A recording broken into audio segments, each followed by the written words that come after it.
Welcome to Rob Talks. Thank you all for your support. Here's the translation from the Mayan calendar for January 27, 2026 for all three calendars. First up is the long count calendar, which is being represented by 13 Baktun, 0 Katun, 13 Tun, 1 Wenal, and the 19 Kin. This long count marks a deep clearing point. Something has reached its natural ending, not through force but through completion. You are being prepared for renewal by letting go of what has fulfilled its role. The 19 Kin is the final step before a threshold, releasing what cannot cross forward. Now is the time to trust endings today. They are not losses, only transitions. You're being asked to consciously release one attachment, belief, or emotional pattern and to close a loop, whether that's to finish something, forgive something, or conclude something that's lingering. Just honor what is ending with gratitude and create space for what comes next. Before I move on to the Tzolk'in calendar, I'm also translating the entire Tzolk'in 13-day cycle in its own video. If you're interested, I'll link it at the end of this one. Today's Tzolk'in date is 10 Kimi.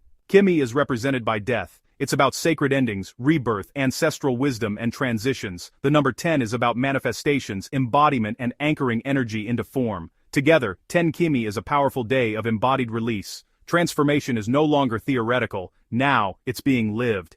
This is a day to honor ancestors, past selves, and experiences that shaped you, all while you're consciously releasing what no longer belongs to your future.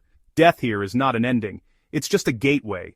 You're being asked to acknowledge ancestral or past influences with respect, and to let go of guilt, regret, or an outdated identity. This is the time to choose renewal through conscious surrender. Now, let's see what the Hob calendar has to say. Today's date is 14 Sek. Sek is about harmonizing internal systems. Day 14 is about deep purification and recalibration. Together, 14 Sek intensifies purification. This is a day for cleansing, whether that's emotional, physical, or energetic. The Hob calendar supports clearing away what disrupts your harmony so balance can be restored at a deeper level. Remember, what leaves now will create clarity later.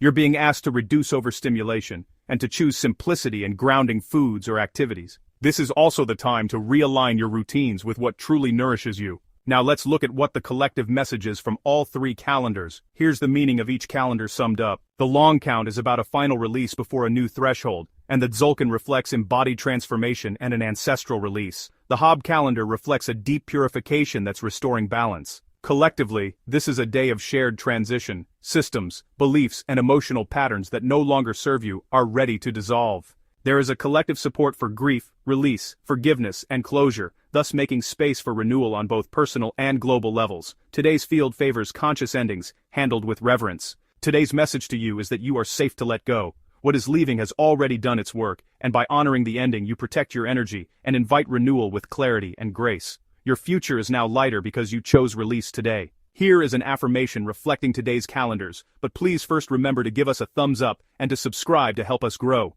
Thank you. Now here's the affirmation. I release with gratitude. I trust transformation and welcome renewal. Thank you all for your support.